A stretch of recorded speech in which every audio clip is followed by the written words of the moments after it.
It's extremely important achievement for us, and I would like to thank the World Economic Forum for actually working with us for quite a few years to develop this concept and prepare the opening of the Center for Fourth Industrial Revolution of the World Economic Forum in Belgrade, Serbia.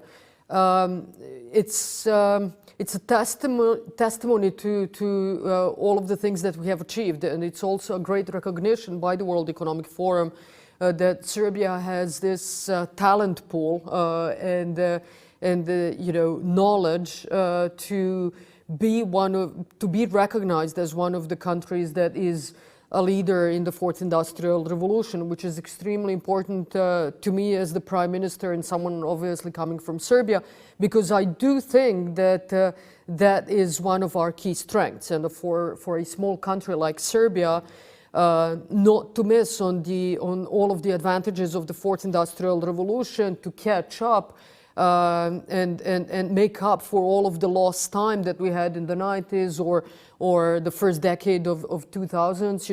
Digitization was our almost complete focus, and we have done a lot. And opening of this center actually means that not only you are recognizing this effort, but you're recognizing the talent and the potential to move forward with even a greater pace.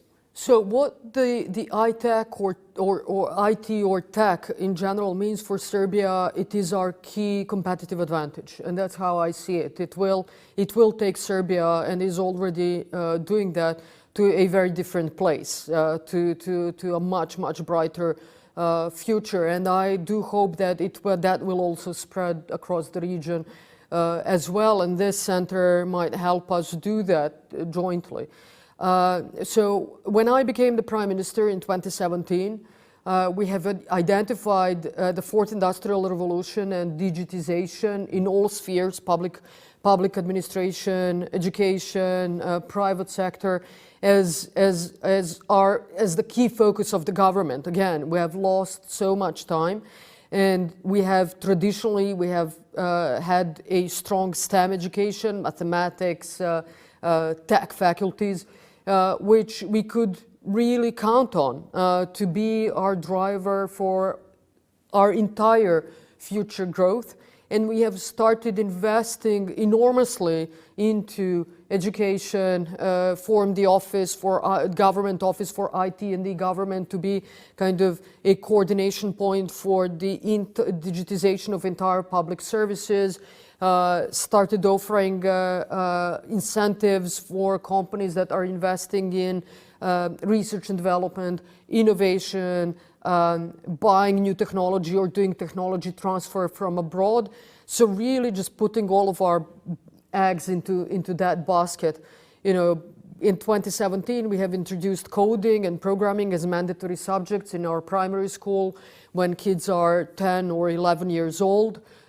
We have introduced specialized IT classes in our secondary schools. We have increased the capacities of our tech faculties by 20%. Again, we have introduced incentives such as R&D deduction. So when you invest in research and development, it's double counted for tax purposes. The corporate profit tax on IP, intellectual property developed in Serbia, is only 3% instead of usual 15%, which is corporate profit tax in Serbia. You can combine the two, so it's almost zero. We don't want to get the money in the budget out of that. We really want Serbia to be established as innovative tech destination. And just finally, the result is that IT has been by far the fastest growing sector in Serbia, of the entire Serbian economy, growing 25 to 26% year on year. That we have more than doubled the number of people working in the IT, and that it is by far our biggest export sector in Serbian economy. Serbia today is a hugely different country than what it was, up until, 8 or 10 years ago. I remember when my predecessor, current president, Borge, your good friend, Aleksandar Vučić, became the Prime Minister of Serbia in 2014. You know, we had huge issue with unemployment. The unemployment was above 25%. The youth unemployment was above 51%. And we were literally, you know, a couple of months away from bankruptcy. And his main vision was to employ people. So at that point in time, we were 100% economy that is supposed to rely on labor-intensive investments in order to employ people. And all of you know, at the time, all of the government's focus was on that, bringing in investors who are employing a lot of people, which by its nature is not an investment which is providing a lot of added value. And when I took over from him already in 2017, it was already a very different country. At that point in time, you know, both of us, the president and I, knew that we need to do this shift, start transformation of our economy from labor-intensive, investment-driven to technology-driven, innovation-driven, knowledge-based economy, and we have started doing it.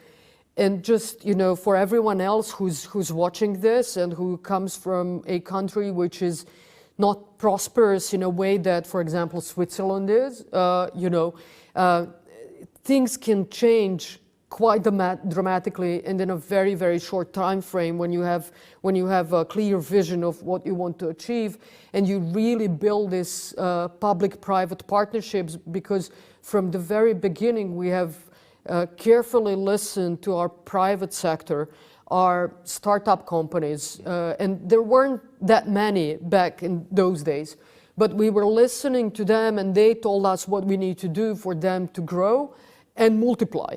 And so the change is possible, but again, I would like to thank the World Economic Forum for everything that you have done to support us in this endeavor, you know, and on this very ambitious path that we have behind us, and then hopefully even more ambitious that is ahead of us.